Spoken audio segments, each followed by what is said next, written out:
abaturage abantu barga Kasese hamwe n'abantu bazayo barebeka bashobangirirwe bari hagati y'umuhanda bwanyuma y'Omugyera gwa Nyamwamba kugarukamu kubooga ikikizireho bwanyuma y'enjura nyamwinje gwire leta iromwogo kubooga ukatame izo mu muhanda ugurukurga kirembe nguza Kasese mu town. Created another disaster today very early in the morning at around 6 a.m. whereby the rain rained in the mountains there, whereby the river started getting full all the time during that time of morning hours. As I speak right now, I've been cut off by the river at the roadside at the recreation club, whereby we have nowhere we can go to Kasese town. So we people are up here stranded, waiting for the water levels to reduce. But as per now, we can't go to Kasese town because the road has been cut off. Abashiza hamwe n'abakazi ababekoreye imiguga hamutwe barebekana barabombuhanda bwapanya itaka bimunonga hamagara gabo abo kuba wakora wensho bince munonga no hendero rya hagati y'amezi.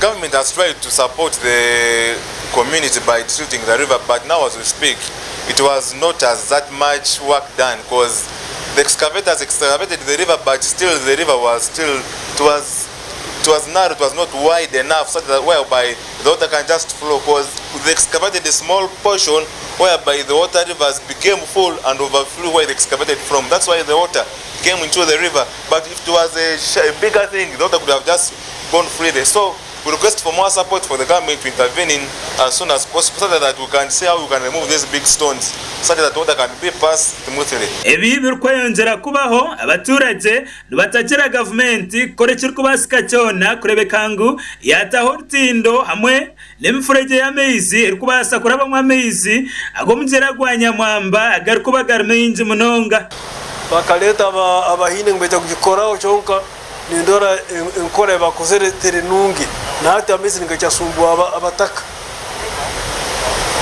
amezi Nyamwamba kakwa enjuregwa abantu tukwijagera ntorara amatu gali aheru abayona kago Omugyera gwa Nyamwamba so tusaba government tuyambe turo inkora yona baije batuyambe bakora amezi gano abantu batunga obusinge. was just made out of pieces of wood. We just put it there as community members to help our people to cross.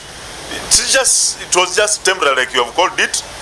We put it there for our people to cross, and at least they had been crossing for now 2 months.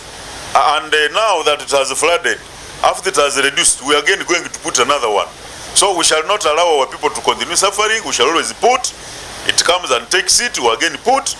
And then secondly, we are opening an alternative route, which does not necessarily cross over the river, so that you move from Kasese up to Chanjuchi when you have not crossed the river. Lieutenant Joy Warusimbi uri muzecero wa president of district ya Kasese yashaba abaturage korekera kubasika cyona bakargo myanya iriyo mukabiko kutahirwa amezi Nyamwamba zemu nakawa menyizo okukozesa kwakati ne twafunye gulo banafu batekayo yoningi omuntu utulaga kuba Nyamwamba agenda kujja n'amazzi mangi baade oluka kamera ke batekayo ne sensor byatulaze gulo nti Nyamwamba ayinza okubeera sabwe ne tulowooza nti no ayinza okukyusaamu naye kati ku makya agenze n'akeera n'aleeta amazzi mangi nga bulijjo naye tegazze ng'agali aga bulijjo naye ng'era gazze mangi akati twagala kulaba damages zeekoze wansi eri naye abantu bali bagamba bave ku mbalama za Nyamwamba mwayita naye abantu tebagala kuwulira abamu bali affected naye abamu si nnyo lwakuba gatandise nnyo okwanjala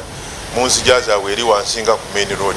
Amakuru aga gashakwa Gerard Muhindo, Sky TV, Agensho.